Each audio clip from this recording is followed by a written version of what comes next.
notice one thing there. It's all one consciousness and the whole of the world is an illusion or an appearance and we don't really exist. That we don't really exist, where did you get that from?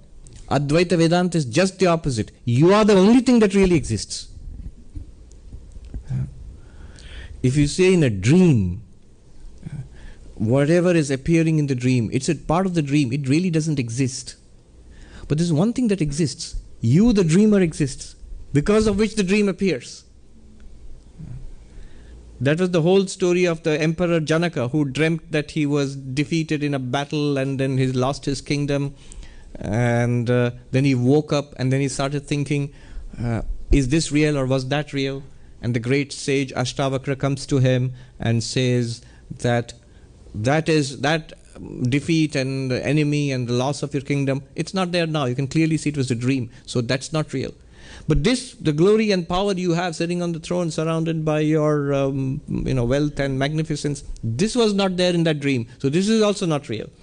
Then is nothing real? And he says, you were there to experience the dream and you are here to experience this state also. So you are the reality.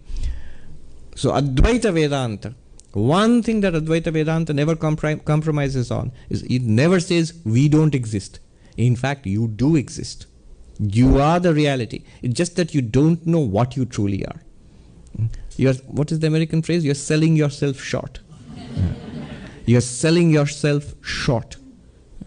You are limitless existence. Everything else seems to exist because you exist. Everything else is experienced because of your light. There is meaning, purpose, value, beauty, bliss, joy in life because you are Anand, the bliss itself. The universe exists borrowing its existence from you. All knowledge and experience is possible borrowing its light from you. All things which give you joy, pleasure, which seem meaningful and worthy, they borrow their purpose, meaningfulness from you. Sat Chit Ananda. Now the particular question she asks is karma. So how, if you are one Brahman, pure existence, consciousness, bliss, then whose karma, who's generating karma? How can we say? Well, the answer in Advaita Vedanta is actually even karma is part of the illusion. As long as you think that you are this limited body and mind, then cause and effect have their sway on you. Vivekananda said, good, good, bad, bad, and none escape the law. So actions have consequences. Causes will give rise to effects.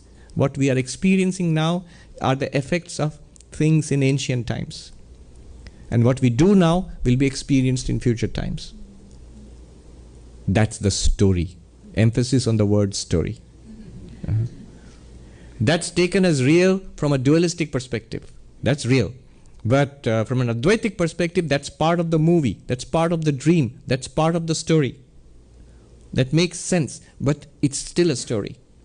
What's beyond the story is you.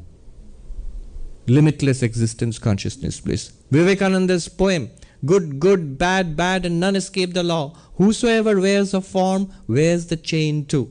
Wears the form means, as long as we are identified with this particular body and mind, Sarvapriyananda, it has been produced by a chain of cause and effect stretching back many lives.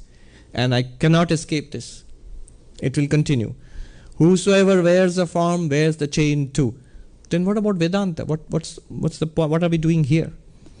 Then he goes on, Vivekananda goes on to say, but far beyond name and form is Atman ever free. Know thou art that sannyasi bold. Say Om Tat Sat Om.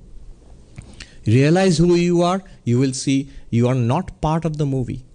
Your destiny is not determined by some Hollywood scriptwriter. You are that on which the movie is playing.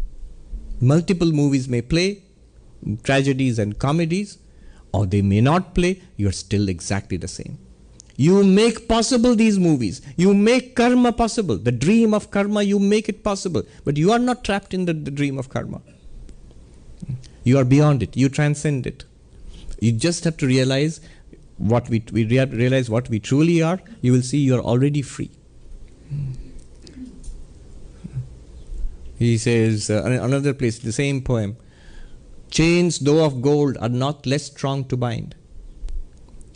If you're bad karma, it's like an iron chain, shackled, suffering after suffering after suffering. Things go badly. Golden chain, things are going very well for me. Whatever I wanted, I'm having a really good time, a wonderful life. That's still a chain. And very soon it can become an iron chain also. So Vivekananda says, then off with them, sannyasi bold, say Om Tat Sat Om. Beyond the chains, let go thy hold. Thine only is the hand that holds the rope that drags thee on. Let go thy hold, sannyasi bold, say Om Tat Sat Om. It's freedom is directly available here. It's the most direct, obvious thing. It's your nature. It's here, right now, shining forth all the time. Snap out of it.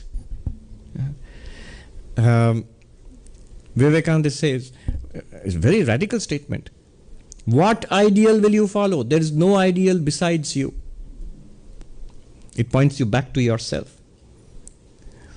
Never fear, because you are that immortal existence. So no fear, you will not die. Never be at peace, for you are forever beyond sin and virtue. Good karma and bad karma, you're forever beyond that. You're already beyond that. These are dreams, vapors set up by Maya. You're beyond it all. Whom will you worship? Because the Atman is all, which means you are all. Whom will you worship?